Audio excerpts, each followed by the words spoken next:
Okay, I think we are ready to start the first session. You can also bring your coffee in if you wish.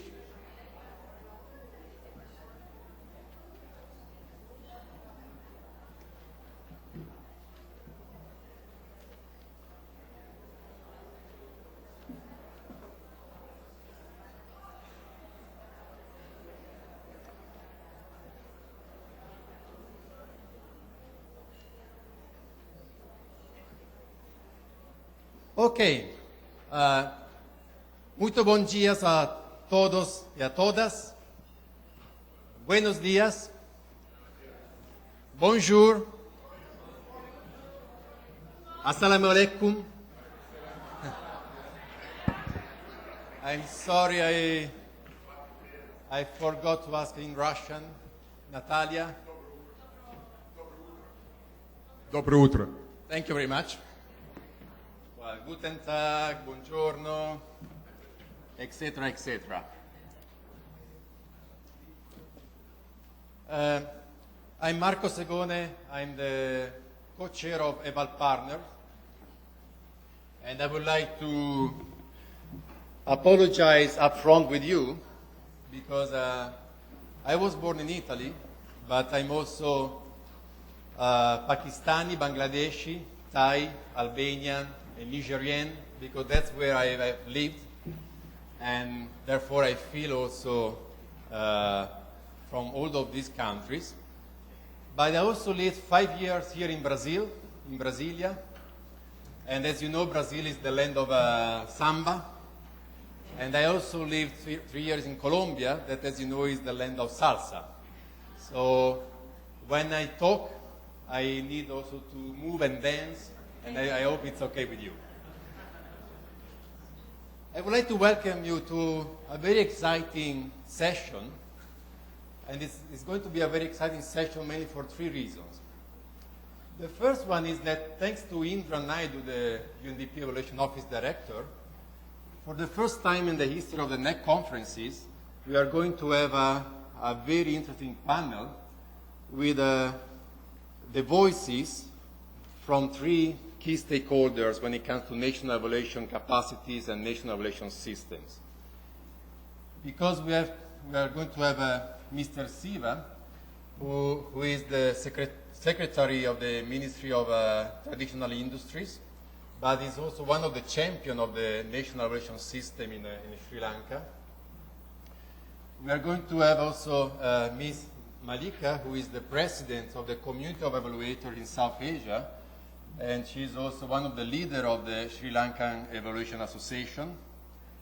And we are going to have also Mr. Kabir, who is a member of the Parliament of Sri Lanka. So for the first time, really, we will have this dialogue among these 3 key stakeholders. The second reason that is going to be very interesting is that they will not present PowerPoints, but it will be an interactive dialogue, kind of talk show. So we hope that it's going to be very interactive also with you. You will also you will have the possibility of posing questions to them. And the third reason is that it's about EvalYear, about the idea of declaring 2015 as the International Year of Evaluation. And Azela, who is the Secretariat of EvalYear, will tell us a little bit more about the idea of EvalYear. But let me just say that EvalYear, the International Year of Evaluation, is really about a great opportunity to strengthen the demands and the use of evaluation for policy making.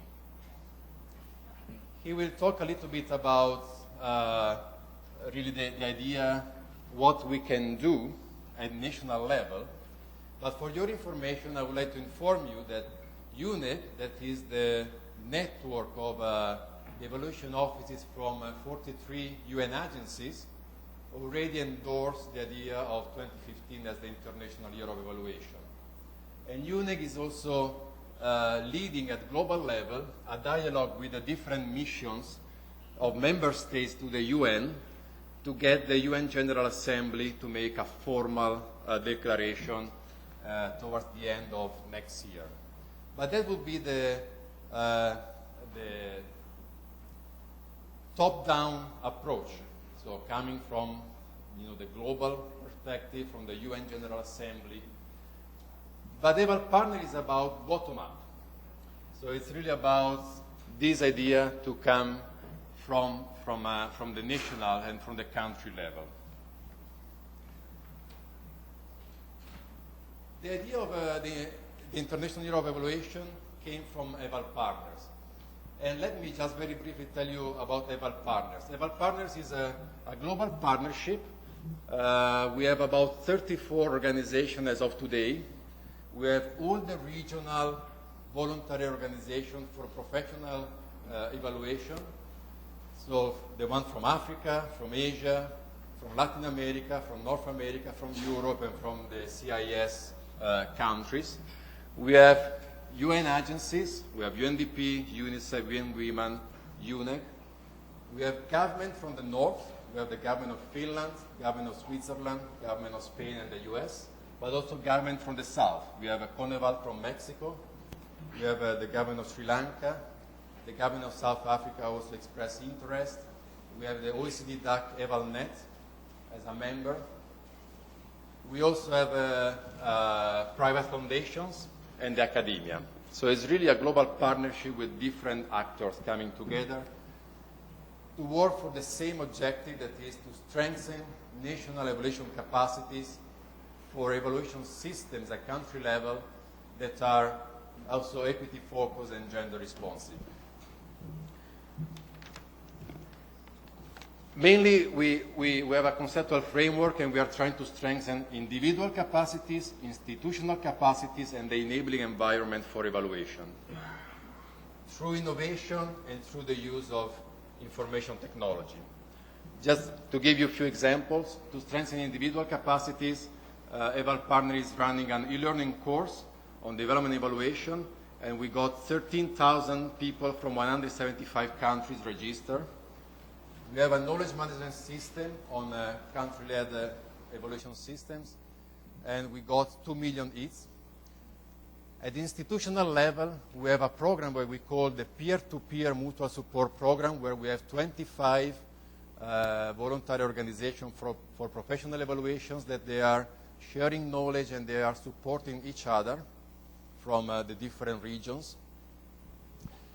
And for the enabling environment, we are working in providing toolkits for countries to come up with advocacy strategies. We are working with a forum of parliamentarians for evaluation, and we are also working with the idea of the International Year for Evaluation. Let me just mention that in the case of the International Year of Evaluation, why 2015? Because as we already heard from Ms. Rebecca, 2015 will be the last year of the current Millennium Development Goals, and then there are already discussions on what's going to happen after that, and there are already ongoing discussions about the next round of Sustainable Development Goals. And having 2015 as the International Year of Evaluation, we want to mainstream evaluation throughout the next round of Sustainable Development Goals. The session today mainly is organized in 4 parts. We will start with Azela. He will tell us a little bit more about EvalYear. Then we will have I will pose some questions to the 3 speakers, and then we will open up for question and answer from you, for the 3 panelists. And at the end, as a group, we will declare 2015 as the International Year of Evaluations. So with this, without further delay, I would like to invite Mr. Azela to tell us a little bit more about the International Year of Evaluation. Thanks a lot.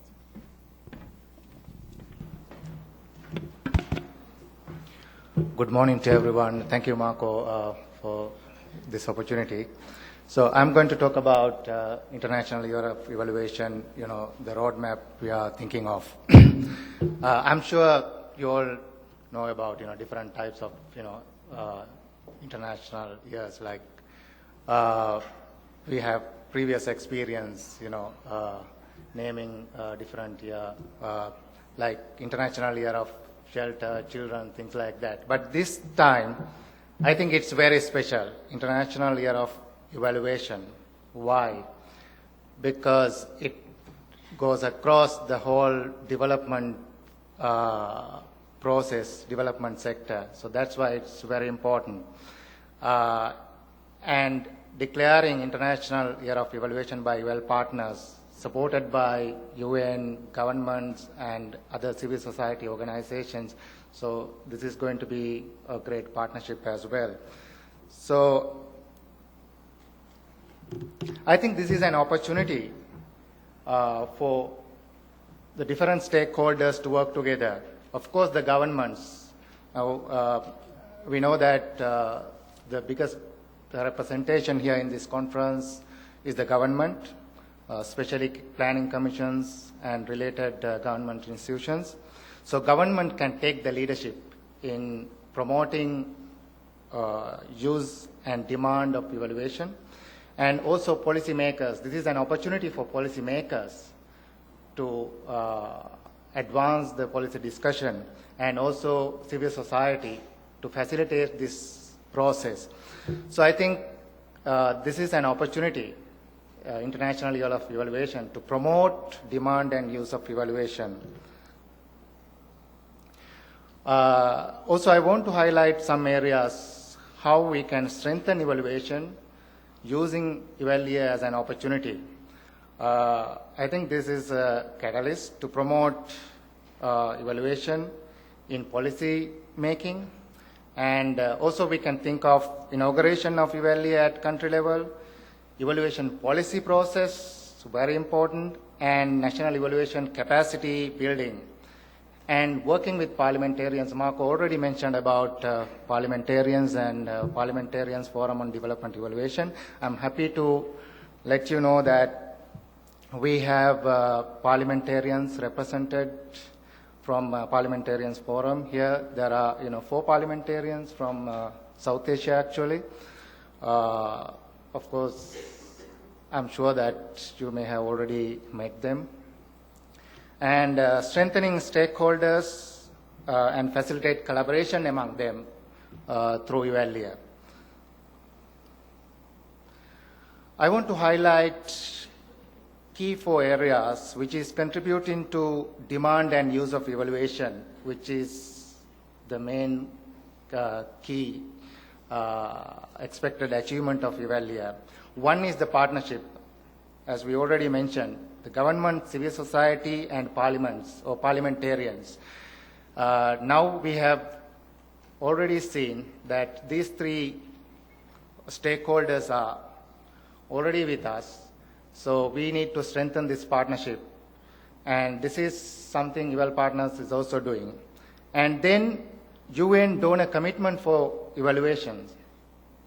We know that donors provide resources for us for development interventions. And if we get sufficient resources, only we can have evaluation component. So donor commitment for evaluation and also demand from donor side is also important. This is one of the key stakeholders. And policy and systems on evaluations. This is also very important. And capacity building. So all these components will contribute to demand and use of evaluation. So this is an opportunity for us to strengthen demand and use of evaluation through these key areas. Inauguration of EvalYear. I think we all like ceremonies, events, and we can use these ceremonies, events to get attention from the public, from the government, from policymakers, parliamentarians towards evaluation, use of evaluation. So we have seen, some examples from actually in Uganda early this year in March. They announced or declared Evaluation Week, National Evaluation Week. It got a lot of attention from the public and the government. It is an example what we can do, how to inaugurate EvalYear at country level. an inauguration ceremony, by the ministry or the government, or inauguration of national evaluation policy. I know in some countries, national evaluation policy process is going on at the moment. So once it is finalized, they can inaugurate the national evaluation policy using EvalYear as an opportunity. And establishment of evaluation office. In some countries we know already they have, evaluation officers attached to the President's office, Parliament or Prime Minister's office. In India, South Africa, Uganda, these are the examples. And when we talk about national evaluation policy process, actually, Eval Partners, in collaboration with Parliamentarians Forum on Development Evaluation, we have already started the process. Global mapping on status of national evaluation policies is going on now. Dr. Barbara, she's here. Do you want to stand up? She's conducting the global mapping exercise. This is to find out which countries have national evaluation policies at the moment, which don't, and some countries, they are in the process. So once the mapping is done, when we have findings of the mapping exercise, we will identify key stakeholders in all the countries, especially parliamentarians, government contacts, and civil society. Then we will work with them, support them to continue with the national evaluation policy discussion process. Right? Countries where they already have national evaluation policy, we can support them to strengthen the evaluation systems, and countries where they don't have the national evaluation policy at the moment, we can support them to establish national evaluation policies. And imagine now, if this is happening in all the countries globally, there will be global action on national evaluation policies. So this is what we can see. So this will be like global campaign to establish national evaluation policies at country level. So this will be a main theme, main activity targeting International Year of Evaluation. And the other thing is capacity building on evaluation, national capacity building. We know that when there is capacity on evaluation, it's easy to implement evaluations. If there is no capacity, there is resistance. Right? People are scared, evaluations, it's something killing us. Right? So capacity is very important, especially the government capacity, because we need to strengthen the systems, we need to strengthen policies, we need to have the capacity at national level. So that's why government is very important. So we need to partner with the government. And also capacity building of parliamentarians. Why we are talking about parliaments? Parliamentarians come and go, right? Because if they win the election only, they are there. Otherwise, they go home, right? But parliaments are sustainable, right? Parliaments are forever. So that's why we need to strengthen parliaments, not only parliamentarians, but of course through parliamentarians. Working with parliamentarians, we strengthen the parliament, right? And this is also an opportunity to emphasize national ownership and participation. I already mentioned about parliaments, but we know there are emerging parliamentarians groups in South Asia, and we are supporting Asia region to establish, sharing South Asian experience with African colleagues to establish parliamentarians groups. So this is one of the things we need to highlight with the EvalYear, sharing experience with already existing parliamentarians groups. And also the other thing is intergovernmental bodies such as SAC, South Asian Association for Regional Cooperation, right? In other regions also there are different regional bodies, intergovernmental bodies. We need to work with them as well. And strengthening stakeholders and facilitate collaboration among them. Eval partners, they are already working with civil society organizations and supporting them through, Mark already mentioned about the peer-to-peer support program. Peer-to-peer support program is for civil society organizations to work together, networking, collaboration. So this is a very good experience. Now we have this experience, so we can replicate this or expand this with different stakeholders, different partners for the collaboration and networking and joint initiatives. Now, finally, I have two questions. Now, we already discussed about, collaboration, partnership among government, parliamentarians, and VOPEs, or the civil society. So, in advancing evaluation culture or use of evaluation in our own countries. Now, my question is, are we ready to be the best example in this, in our own countries? Right. And secondly, are we going to be innovative in promoting demand and use of evaluation? If you just uncover this board, innovation is there. And it's covered, no? So innovation is key. Eval partners, they just had innovation challenge competition. This is very important, and already they selected some innovative projects. So this kind of thing we need to promote evaluation in our own countries. So these are the two questions I have. Whether we want to have a best practice in our own country to establish or promote demand and use of evaluation, and how innovative we are. I'm not going to answer that question. We can discuss this during these 3 days. Thank you very much. Thank you.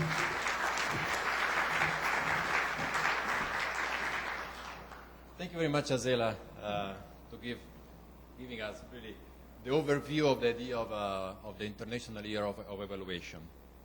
To start with, I really would like to ask the first reaction from our panelists. And perhaps we can start with Mr. Shiva, who is one of the champions in Sri Lanka from the government side in establishing a national evaluation system. So, Mr. Shiva, having heard about EvalYear, the idea of EvalYear, I mean, what's your reaction about this proposal, specifically from the perspective of the government? Thank you very much, Mr. Marco. Good morning, everybody.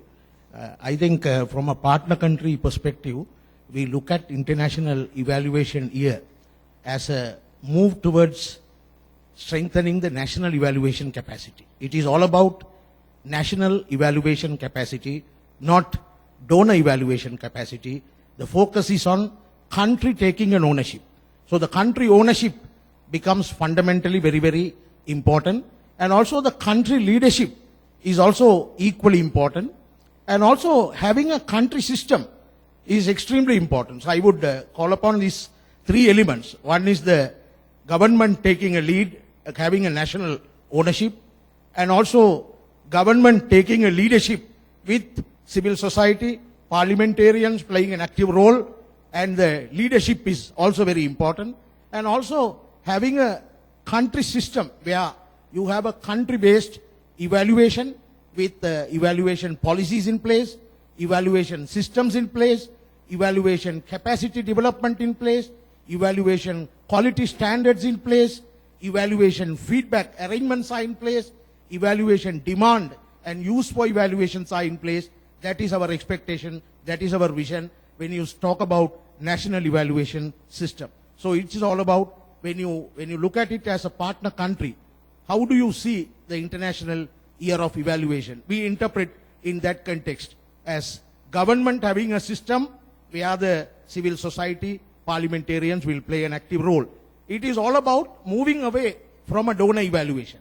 It is not about aid evaluation, but it is all about development evaluation. The Busan Declaration talks about moving away from aid effectiveness to development effectiveness. So therefore, we need to look at all sources of funding, not only aid funding, but also the domestic funding and how development takes place and then evaluate both foreign aided projects as well as locally funded projects to see whether those programs and projects are working well, which ones are working extremely well, which ones are working bad, and why not. These questions need to be answered more from a country perspective. And also, it also implies moving towards, when it comes to donor evaluation, donors are of course supporting foreign aided projects and programs. When it comes to the donor aid funded evaluation, I would also say that they need to work with the countries, partner countries, and there need to be a shift in focus with joint collaborative evaluation, where donor alone earlier did the evaluation. Now it is important for donor to work with the partner country and collaboratively undertake joint evaluation. OECD, DAC has put out standards and certain principles on working on joint evaluations. We were very fortunate to work with UNDP on country portfolio evaluation, where it was done not as a donor, but in collaboration with the government, and it was a very extremely excellent partnership process. So the aid evaluation will not be considered as an independent outside evaluation, completely outside the control, but it will be digested, consumed, feedback is integrated into the process. It is our evaluation and not the donors or their evaluation. That mindset and mentality will come when you have a national evaluation process. And also another important element is the new partnership. When you talk about national evaluation, there is partnerships between government, parliament, civil society, voluntary professional evaluation associations. That partnership is also fundamentally important when you are talking about national evaluations. Basically, this is our expectation on International Year of Evaluation. Thank you very much, Mr. Siva. So very clear messages, really moving from aid perspective to development perspective, and the importance of country leadership. So, but you also mentioned when it comes to country leadership, obviously the government has a key role to play, but it's not the only stakeholders in the country. So I would like to ask to Ms. Malika, who is one of the leader of the Sri Lanka Evaluation Association, from your perspective as leader of civil society, but of the professional evaluation organization, how do you see this idea of the International Year of Evaluation? Yes, thank you, Marcos. Well, you have been listening to Asela's introduction, Marcos' introduction first, and then to Siva from the government. I represent voluntary professional evaluation organizations, both in South Asia as well as in Sri Lanka, because I'm still chairperson of a subcommittee on policy development for Sri Lanka Evaluation Association. How do I look at this EvalYear that is forthcoming, declared and forthcoming? I think all of us talked about some kind of a mechanism to be in place to bring in these three stakeholders together. The three key stakeholders being the government, the parliament, and of course the voluntary organizations or the civil society. We still don't have a very specific, clear mechanism in place. I think the EvalYear declaration is something that is going to help us to bring these three stakeholder categories together, catalyzing them for one common objective. And that one common objective is that evaluation to be treated as evidence, to be treated as providing evidence for decision making, evidence-based decision making. So I would think that EvalYear provides an excellent opportunity for these three key stakeholders to come together.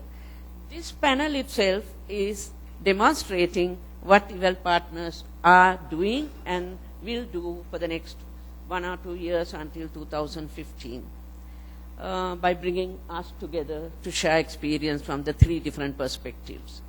And then EvalYear is 2015. So we have a little space to go. And if EvalYear can encourage initiatives of this nature, bringing the stakeholders together, provide a mechanism for them to share experiences, that is something that we can look forward to share in 2015. Since there are other questions that you might ask, I don't want to go further into it, but because policy had been mentioned several times, policy, we can have an excellent policy developed. But that alone is not going to make evaluation matter.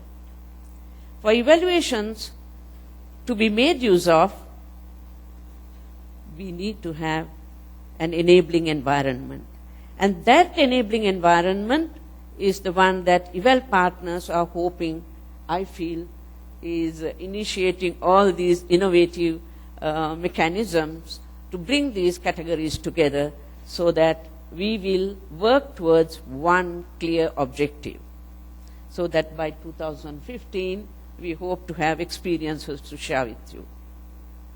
Thank you very much, Malika. So I would say a very clear message really on the importance of the three stakeholders to work together towards a common objective.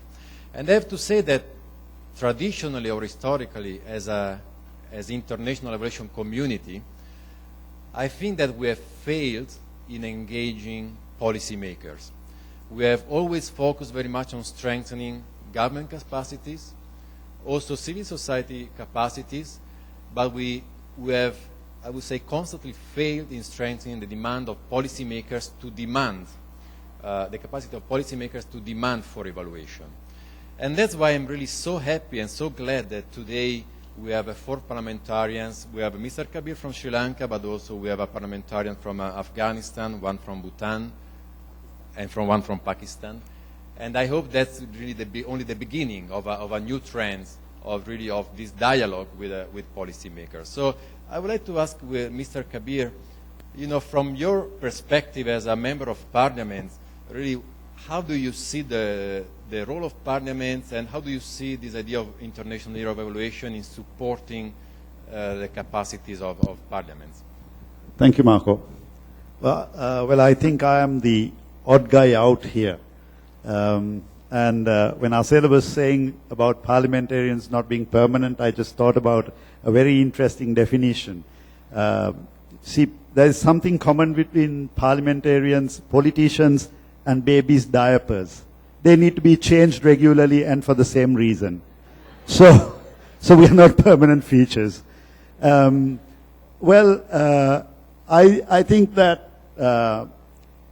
think that you guys are to blame for not having a link of parliamentarians or politicians in this evaluation network. You had the government, you had the VOPEs, you had the donor community, but most often the key people who would make the decisions were the politicians or political champions which you needed. So if you take EvalYear, what's the significance of EvalYear for us? What do we do? What I would say, in short, is at the moment, for parliamentarians or politicians, EvalYear is something that is insignificant. They don't know about it because they are not in the evaluation community or the group or in the network. How would they know about it? In my country, I am a parliamentarian, I'm a politician, I've been there for many years, and we are far removed from it.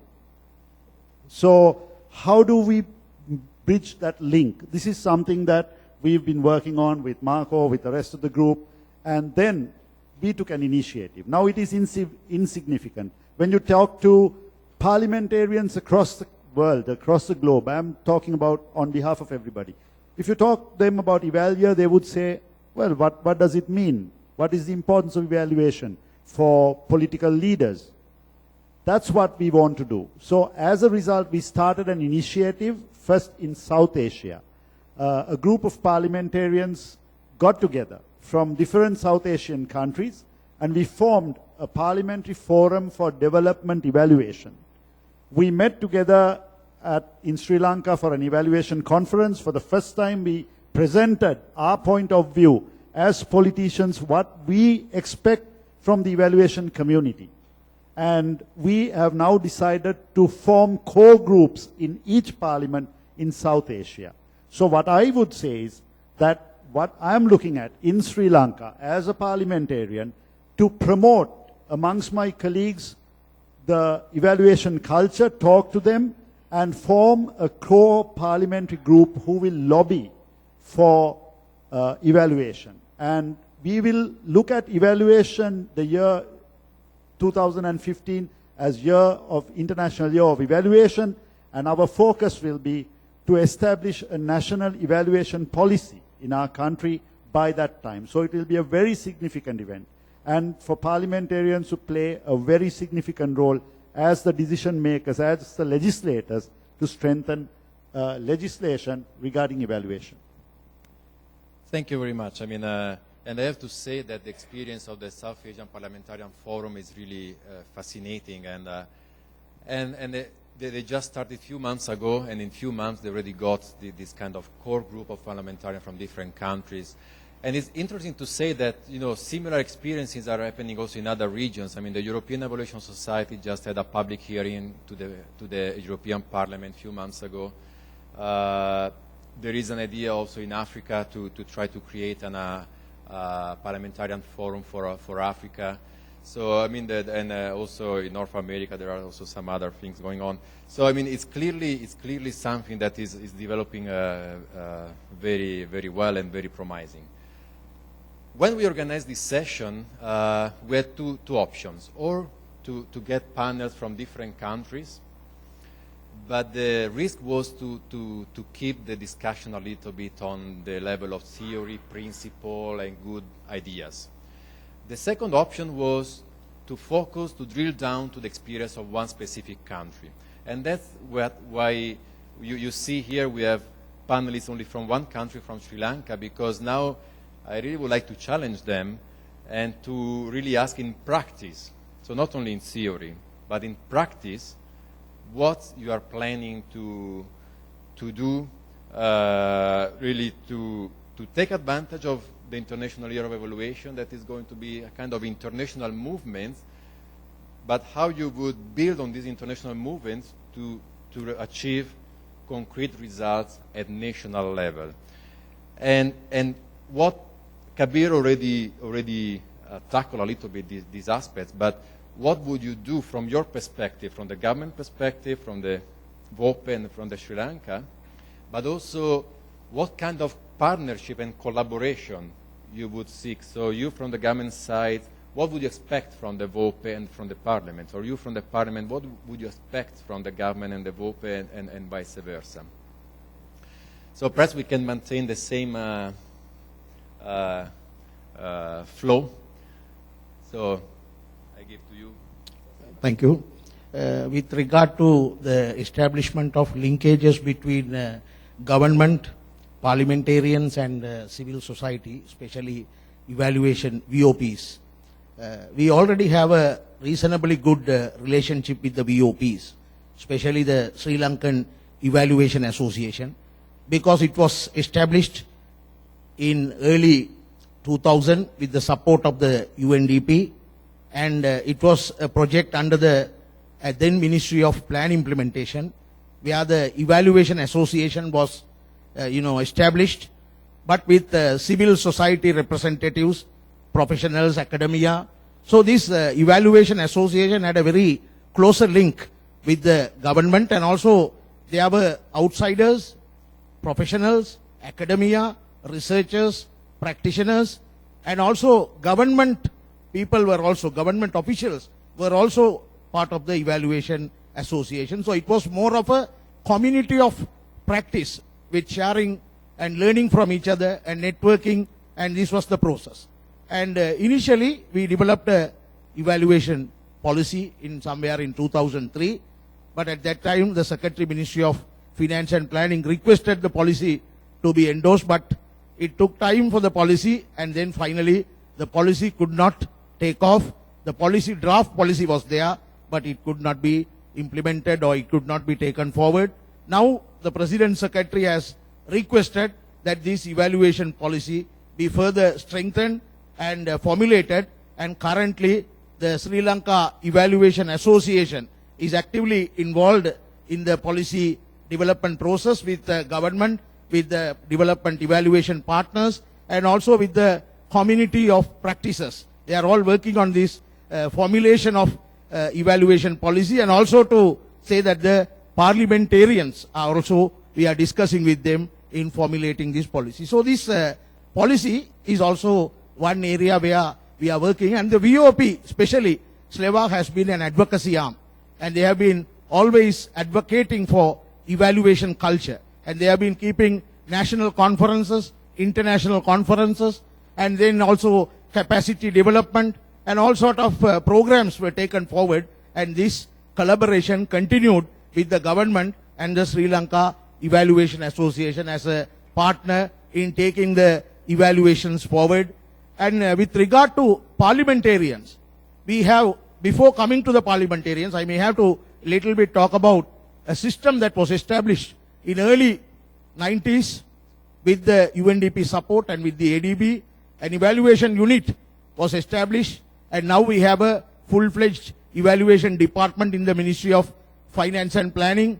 And also at the line ministry level, we have monitoring and evaluation units, which are, so I would say there is a two-tiered evaluation system. One is a central level with the Ministry of Finance and Planning. We have a evaluation M&E department, and also at the ministry level, line ministry level, we have a monitoring and evaluation unit which undertakes evaluations, monitoring of projects and programs. So this two-tiered structure is taking place. With regard to the parliament, I would say when an evaluation is undertaken, the evaluation reports is circulated, submitted, and the ministry will have that document.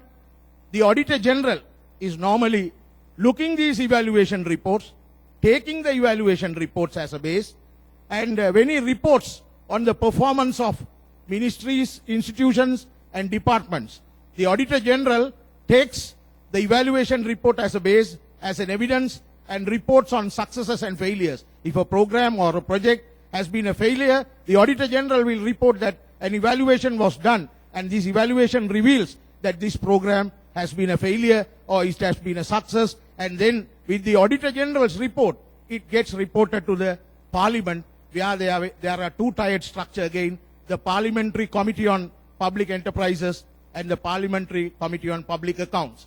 Parliamentary Committee on Public Accounts is for the ministries and departments, and Parliamentary Committee on Public Enterprises is for the public enterprises, and at that level it is deliberated, discussed, and also they ask various questions. Why this project has not performed well, or the program has not performed well, and if it has performed well, and they say what factors are instrumental, and these discussions take place. And very recently the government has further strengthened this parliamentary process with the due Gunasekara report, which was very recent COPA Parliamentary Committee report, which strongly emphasizes on moving away from financial accountability to performance accountability and value for money audit and performance audit. So the evaluation gets linked into the performance audit process, a value for money audit process, and the Auditor General's report carries the evaluation to the COPA and the parliamentary committees, and at the Parliament it is discussed, and the management responses are also taken, because Cabinet has very recently issued a circular. Whatever discussions are taking place in the committees, parliamentary committees, they need to be followed up. They need to be ensured that their implementations are there.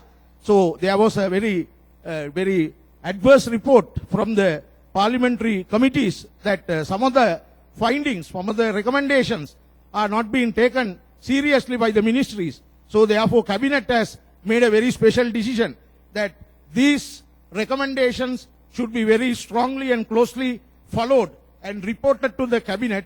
It makes the chief accounting officers, the secretaries of the ministries accountable, so the management response in a way comes through this process, and I think it need to be further strengthened, improved. I would not say it is a nice story, but again, it is still, there are challenges. We need to strengthen the parliamentary process as well. So these two structures are very vital, and we are linking with them, working together, and we are wishing to take it forward, the evaluation process.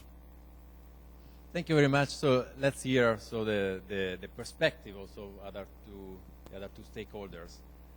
So Malika. Yes. I think quite a lot was said by Shiva about Sri Lanka Evaluation Association itself. I represent Sri Lanka Evaluation Association as president for 3 consecutive years. And this evaluation policy development was really a challenge thrown to us by the then secretary to the Ministry of Plan Implementation. He said, you are an independent body. Why don't you start working on a policy for our government? That is how we started way back in 2006. And we did that draft policy. But unfortunately what happened was when the policy was ready to be handed over to the secretary, there was a change of government.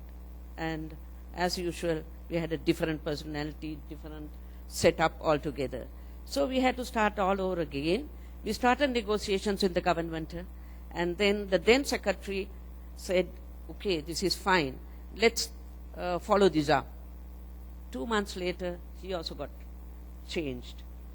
He became the, now presently the,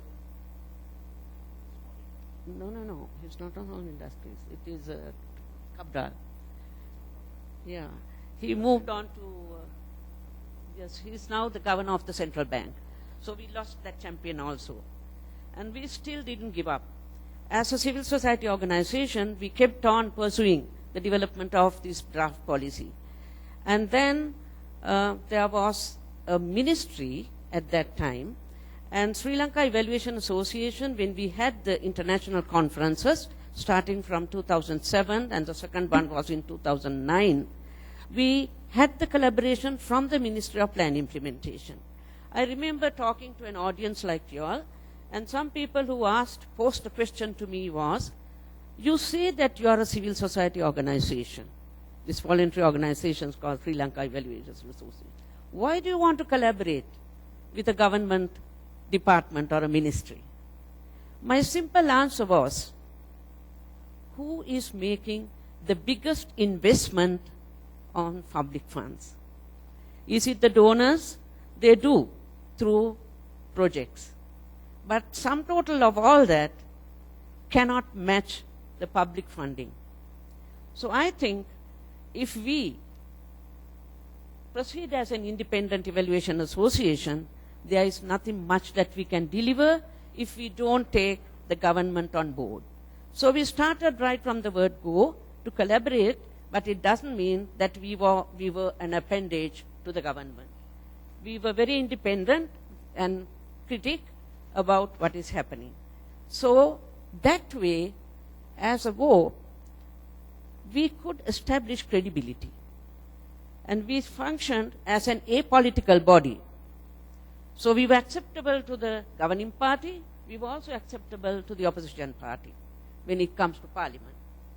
And at the same time, because we were collaborating with the Plan Implementation Ministry, which is the key ministry responsible for monitoring and evaluation of projects and programs, we had already a champion on board with us. So that's how we proceeded. But I can't tell you now that the policy has been adopted by the government yet. But fortunately, at the last international conference we had in Sri Lanka, our chief guest was the secretary to the president. So we expected that, I know as a person, he is very much interested in evaluation. As an academic, he is interested in evaluation. So I thought this is the best chance. We invite him as the chief guest, and let's see what he has to say. Much to our surprise, he publicly declared that he will commit himself to bring the policy before the cabinet. So we are hoping and hoping. Of course, when we first developed the policy, it was for a different administrative setup. Now there is no Ministry of Plan Implementation in our country. It is absorbed by the Ministry of Finance and Economic Development, Finance and Economic Development. So it's only a department now, not a ministry. So therefore, it's a different structure that we have to look at when you look at the mechanism for implementation of a policy. So we are now in the process of revisiting it and developing the policy to fit into the current changes. And that also speaks for it. Evaluation policy cannot be something done and stands forever. it has to be adjustable to changing situations. So that's what we are doing now as the Sri Lanka Evaluation Association, and I happen to be the chairperson for the subcommittee on policy development, even though I'm not the president there. So I became the president of the Community of Evaluators South Asia. That gave me a different kind of perspective. So I have to work not only for Sri Lanka, but also for all South Asian countries. There are 7 countries in the community. And we have taken as a decision in our strategic planning that we will promote policy development in the 7 countries that we represent as the Community of Evaluators. For that purpose, there is a technical team working on enabling environment. And the enabling environment team is already in the process of developing what is called a policy framework, which can be adopted by other countries, contextually adapted to their own situation. So at least it will form a guideline. So these are parallel initiatives that voluntary organizations can pursue. And these two going together, we are also having small units established in the 7 countries under the enabling environment, and we will be helping them to develop their own policies. That is from the Community of Evaluators' point of view. And I can proudly say that what was mentioned by Siva from the government and also Asela at the beginning, we did pave the way for the emergence of the parliamentarian forum, which is a need of the day. In the Community of Evaluators conference, we provided space as a civil society organization for the parliamentarians to come together as a panel. And if I'm correct me if I'm wrong, Mr. Kabir, that was the step up of the parliamentarian forum. From there onwards, at the Sri Lanka Evaluation Association, we made a special panel that Asela was mentioning, so that from other countries also, originally there are only 3, and now you have 7, about 7. They were brought together to Sri Lanka. So we provided the space for that also. Imagine the amount of catalytic role that a voluntary organization can play. Because of the apolitical nature and because of the credibility we have established, we can bring these 2 stakeholders to come together. That is the government and the parliamentarians. And I think together we develop a group synergy. Thank you. Thanks a lot. I mean, really a very interesting experience. So let's hear from the parliamentarian perspective. Okay. Last but not least, I'll try to be short as possible because of the timing. Well, by now it's clear to all of us here that for each country, like in Sri Lanka, we're just talking about Sri Lanka, but I think it applies to every country, that there has to be synergies between these 3 sectors, being the political leadership, the government sector, and the VOPs.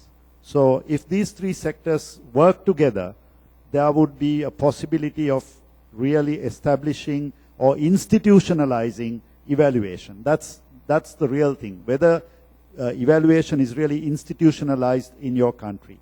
But as a result, how do we go about? Now, I look at it from my perspective. If you take the public sector is the one that requires the biggest demand for evaluations, because most of the projects, development projects, infrastructure projects, donor projects are public sector. And the public sector is the one that needs to be accountable to people, mostly. And are they? With due respect to my friend Siva, okay, yes, they have M&E processes and they report to Parliament, but I'll tell you what's happening in Sri Lanka, which is very much high up in the use of monitoring and evaluation. These reports come through the Auditor General's office. The Auditor General is responsible for reporting on the performance of public sector projects. And it's more an audit report rather than an evaluation report. And this audit report gives some kind of information, and it comes to this committee that Siva was mentioning, COPE, the Committee of Public Enterprises. And most often, parliamentarians need to raise questions using these audit reports. And this does not reveal the actual position. Now, for example, the 2011 COPE report, or the Committee on Public Enterprise report in Sri Lanka, says one of the few things that were lacking was, one is there was transactions with poor accountability. The other is that outcomes and goals were not kept in focus. 3 is a lack of performance monitoring.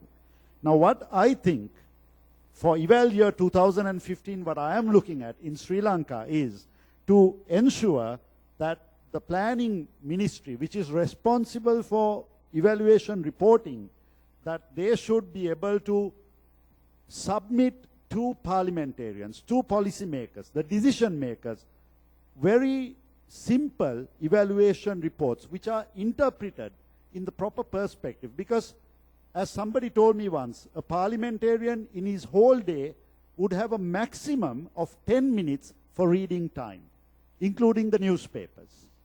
That's the truth. Because when you're a parliamentarian, you have so much of things to do. You need to be on the phone, you have your voters to deal with, so you can't be looking at huge reports. Let's be practical. You're going to have a huge evaluation report, he's going to throw it away. When I go to Parliament, we have a research unit in Parliament. I try to get concise information so that I can use it, right? So they need to change. Government needs to change at how they give the report to parliamentarians. We need to rethink this. That's why we are thinking of this parliamentary forum, a group that can request what we need. So you can look at it from our side.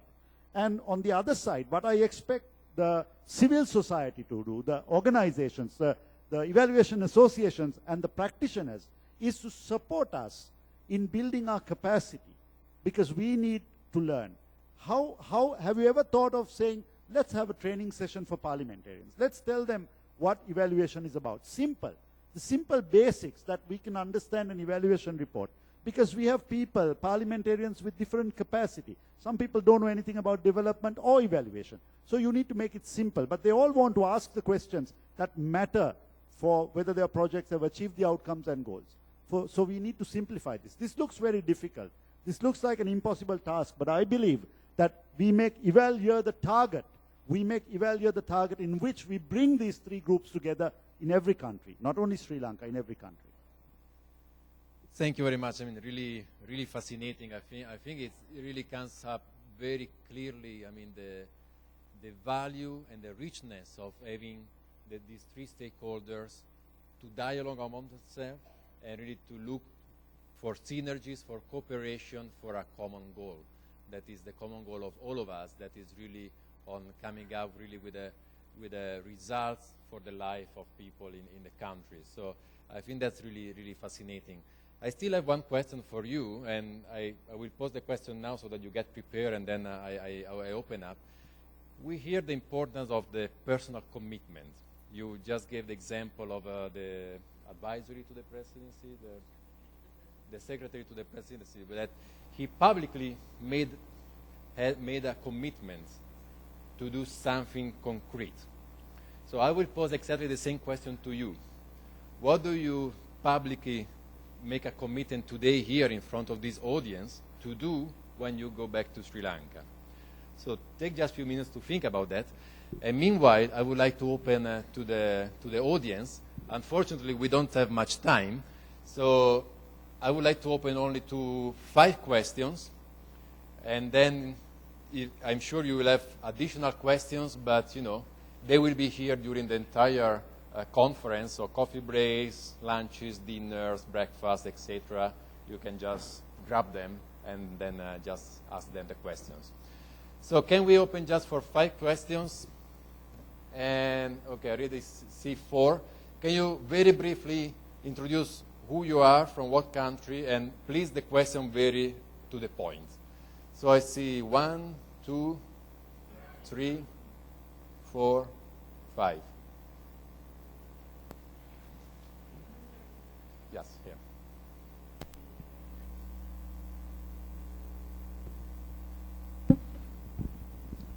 Thank you very much for a very informative case study. I'm from Jennifer Mutua from the African Evaluation Association and from the Evaluation Society of Kenya.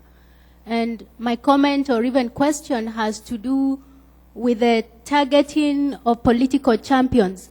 From what I have heard, there's a lot of focus on members of parliament.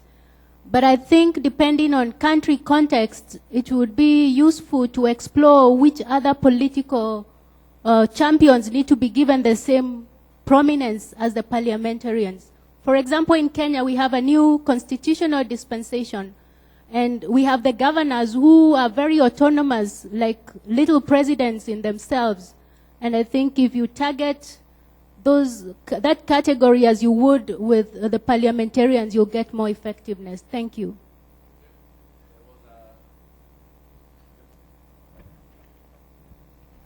So I will do some gymnastics. I'm Santosh Mehrotra. From India. I head the Research Institute of the Planning Commission of India, and we run M&E courses, and we also do evaluations for the government. It's interesting that my good colleagues from South Asia very often mentioned the Auditor General and the Auditor General reporting to Parliament. So let me be slightly contrarian and say, if you didn't have the Auditor General, who's supposedly in many of our South Asian countries at least constitutionally mandated body to audit expenditures and so on, and you just had evaluations, would it be equally effective? So if that's the case, suppose the answer is yes, then clearly the more important point here that's coming out from what you're saying is the fact that you need a constitutionally mandated body which actually does the auditing and auditing of course is not evaluation, we know that. But the point is the parliamentarians listen because this is the Auditor General. The same thing applies in India with the Comptroller and Auditor General actually exposing scam after scam in the last 2-3 years. And the Parliament is in an uproar every other day.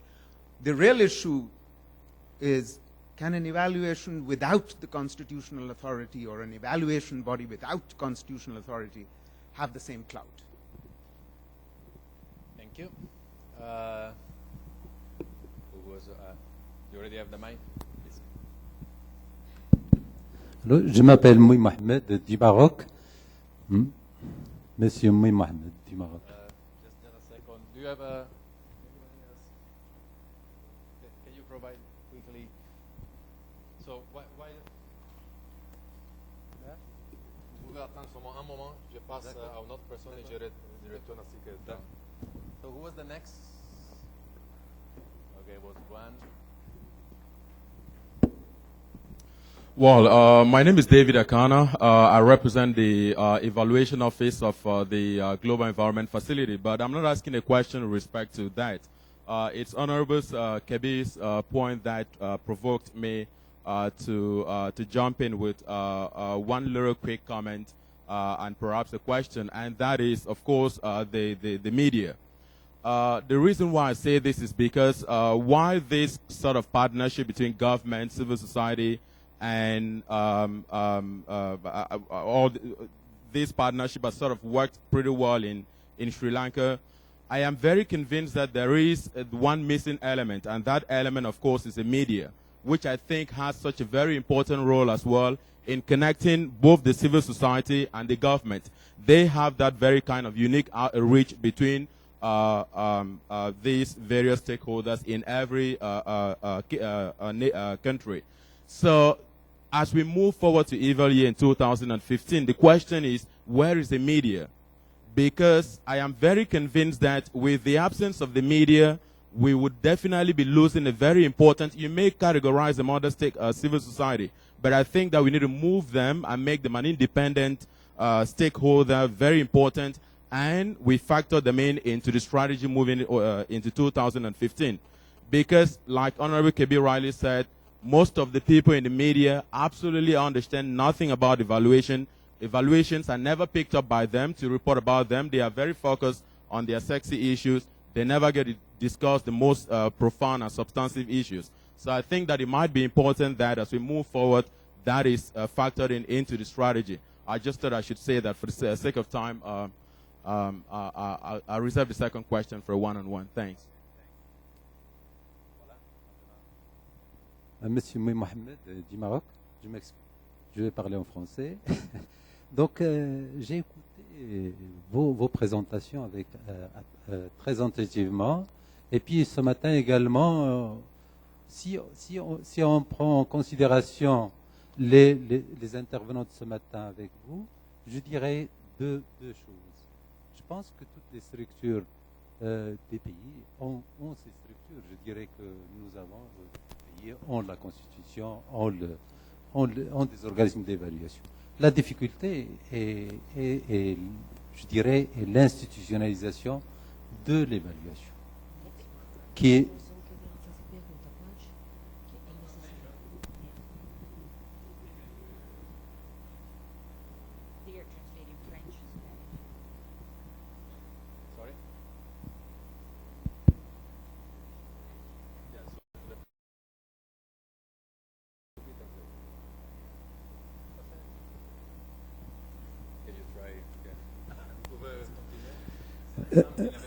oui, c'est bon. C'est bon. C'est bon. C'est bon. Voilà, je dirais que l'ensemble. Bien. Creo que nos muestras muy bien la experiencia de tu país. Podríamos perfectamente hacer ese tipo de ideas también en otros países, desarrollar un instituto de evaluación. El problema es par rapport à ce travail qui est fait, par rapport à ce qui se passe en Sri Lanka, en Inde ou dans d'autres pays. La difficulté, c'est les conditions de la prospérité de cette évaluation. Je pense que l'institutionnalisation de l'évaluation est un élément, je dirais, important, là où l'évaluation a pris de la place quand c'est institutionnellement reconnu, avec un programme d'évaluation défini. Et donc là, on a des comptes à rendre, indépendamment des politiques et des administrations.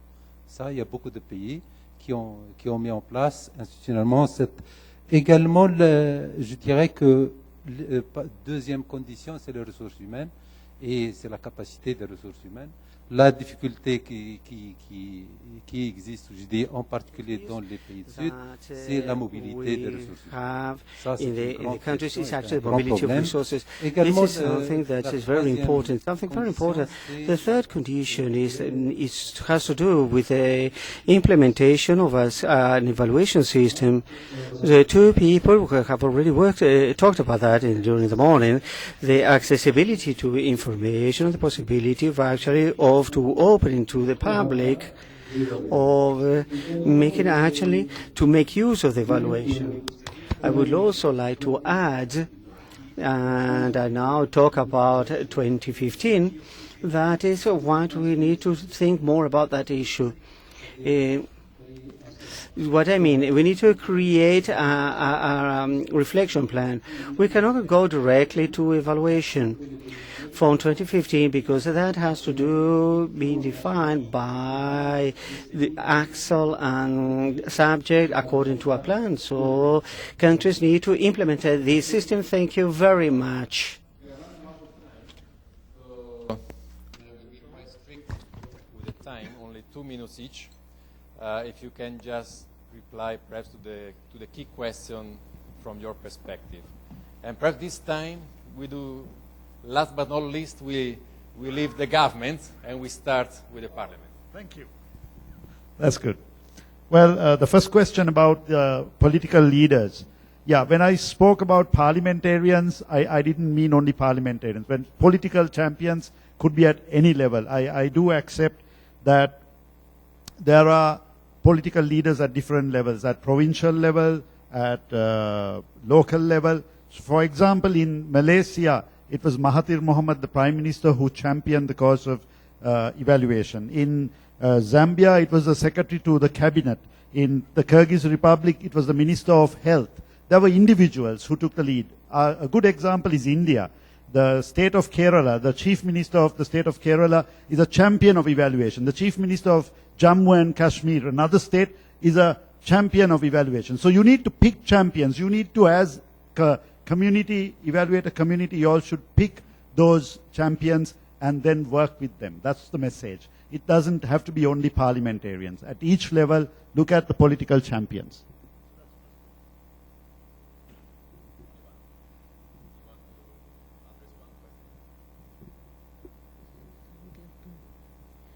Yes, about provincial and national level, as Honorable Kabir said, I think evaluation associations also have a role to play there. And if you, as I said before, you can have a nice policy. You can even campaign for policy. But who is going to implement it? And the implementing people, if they do not have the concept of evaluation and the use of evaluation in mind, they have to have that capacity to understand the results of evaluation. So there's a huge role to play with regard to capacity building. And that's where the VOPEs can help. Because we can mobilize, and with the professional expertise that we have, for example, in Sri Lanka, we are also spearheading field building in evaluation, professionalization. And we have developed the curriculum which will be shared by other countries in South Asia. That is to tie up with academic institutions to conduct courses in evaluation, which I think is something that we are looking forward. By the time we come to year 2015, we will be able to have national academic institutions conducting capacity building courses, because the curriculum is already being developed, almost 90% done. That's a contribution that we can make, and capacity building I will underline as the key thing with regard to implementation.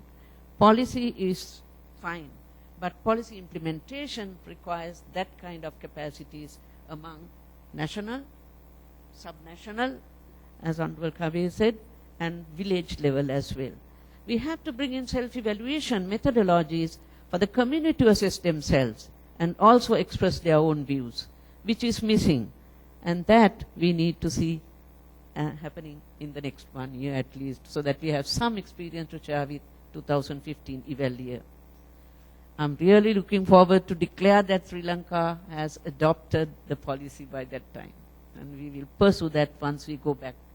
And that is my persistent effort in getting it with the other stakeholders sitting beside me, the parliamentarians and the government sector. But we can be the catalyst. We'll play a catalyst role, definitely. Thanks a lot. Meanwhile, then I will give you back once again just for 1 minute. And the question would be not you will do what you will do personally, but what do you think that this movement, this NEC conference, etc., should do, should commit to do for 2015?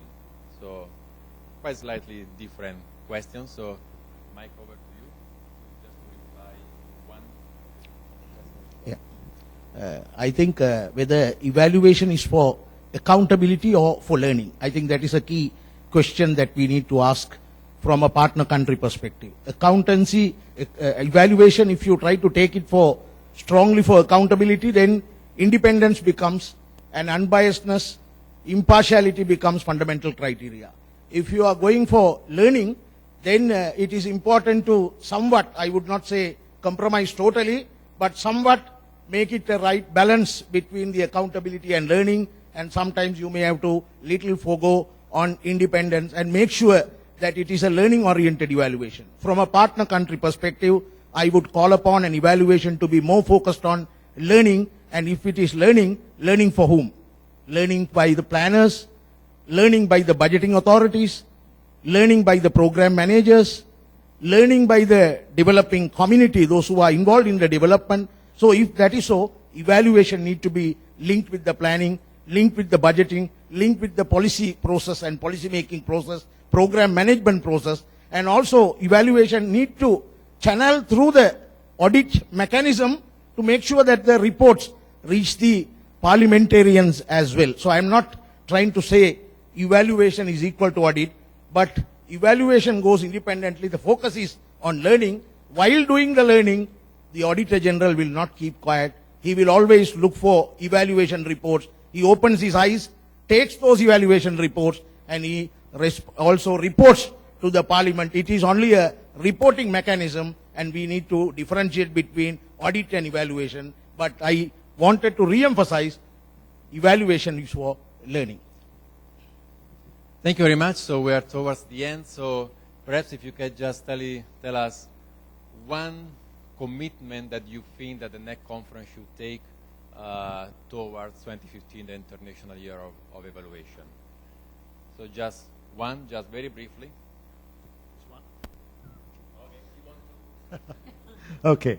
Yes. What I would say is for the International Year of Evaluation for 2015, the commitment that we should make, one is to develop a core group of parliamentarians for development evaluation in each country. That's critical because that's a group that can keep lobbying amongst their parliamentary colleagues on developing policy and strengthening policy. And along with that, one of the main focuses for 2015 EvalYear is to ensure that every country has a national evaluation policy in place, because that's the only way you can institutionalize evaluation culture in a country. And you need to institutionalize it to overcome all these challenges about the mandate of the Auditor General, what is mandated by the Constitution. You need the evaluation policy in place. So I think 2015, we need the parliamentary forum in every parliament, and we need a national evaluation policy in every country. Yes. To complement that national evaluation policy that my friend Honorable Kabir is advocating, I would say we need to have all of us together try to commit ourselves, because it's very much a mindset change that we need. The commitment comes from that attitudinal change from all stakeholders. If all of us together can build up that synergy once we go back to our countries, I think that will be the greatest achievement that we can have by the year 2015. To build that, if I may say it like this, how to transform policy into implementation, and a commitment of all these stakeholders to be built up over the years. So that would be something that we can share by the time 2015 comes. The kind of synergy that you have built among different stakeholders. And also don't forget the fact we need to have champions, as reiterated by my friends here. Without champions in the parliament, in the government sector, we just cannot implement policy, however perfect it may be. And that role VOPs here can help build. Thank you. Okay. This time, last but not least. I think when you go back, I would also prefer to initiate a cabinet paper where government adopts the declaration of the 2015 International Year of Evaluation in the Sri Lankan country context. I think that will make a very important and significant initiative that will be. And also, I would also, as Honorable Kabir Hashim said about policy, I would like to have equally importance for evaluation capacity development, and government must also allocate sufficient resources to ensure that the evaluations are done. Otherwise, if you don't have capacity and if you don't have money for evaluation, the policy will be just a policy without any implementation process. So therefore, it is important. And equally, I also call upon the donors who are involved with supporting funding for evaluation, not to do only donor-funded evaluation, donor-driven, externally driven evaluation. Please involve the partner countries, get them to involve in evaluation, go for joint evaluation, collaborative evaluation, build a partner country capacity with the money that donor has already allocated, and also through that you create capacities within the country, and through that you also help to make sure that the evaluation findings are consumed, digested within the country's policy arena. That's the message. Thank you very much. We are at the end of the session. As we said, I mean, the idea is really that the international year of evaluation should not be only top-down, but also bottom-up. So I would like to ask to our three panelists to empower ourselves to actually declare 2015 as the international year of evaluation. You have another mic over there.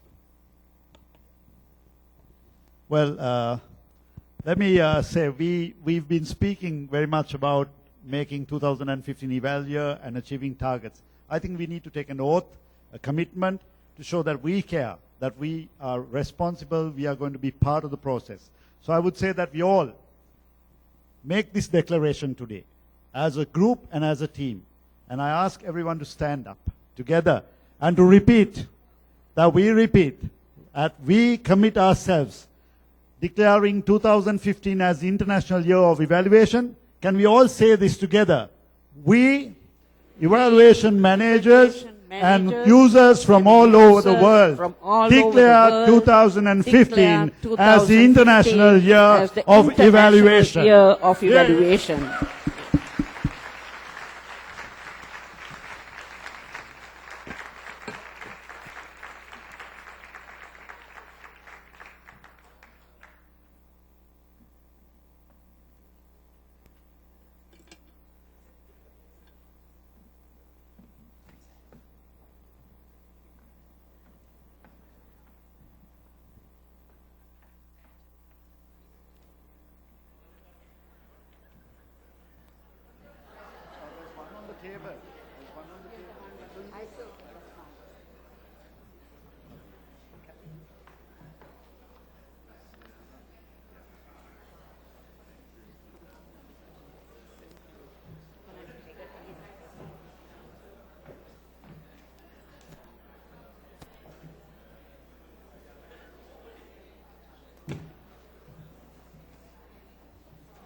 Okay, good morning.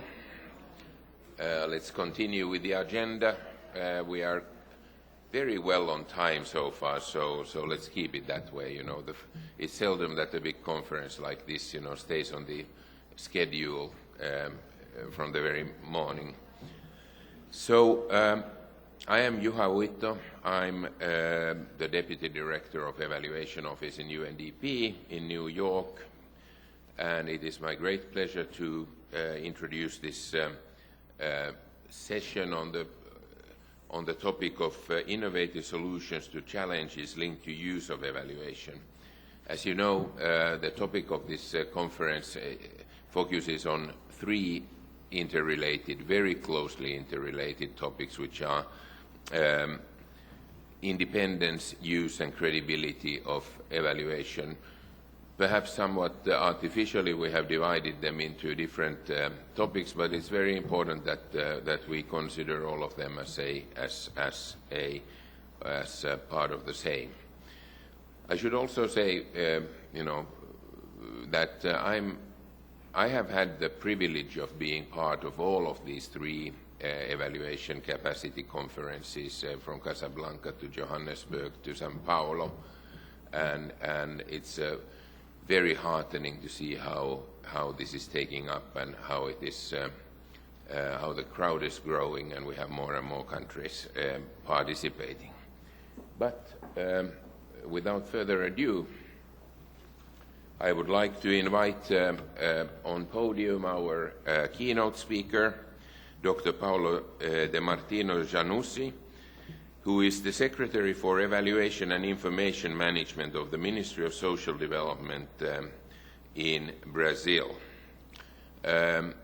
He's also many other things, so in addition to his day job, he is a professor at the National School of Statistics Science at the Brazilian Institute of Geography and Statistics and the National School of Public Administration in Brazil.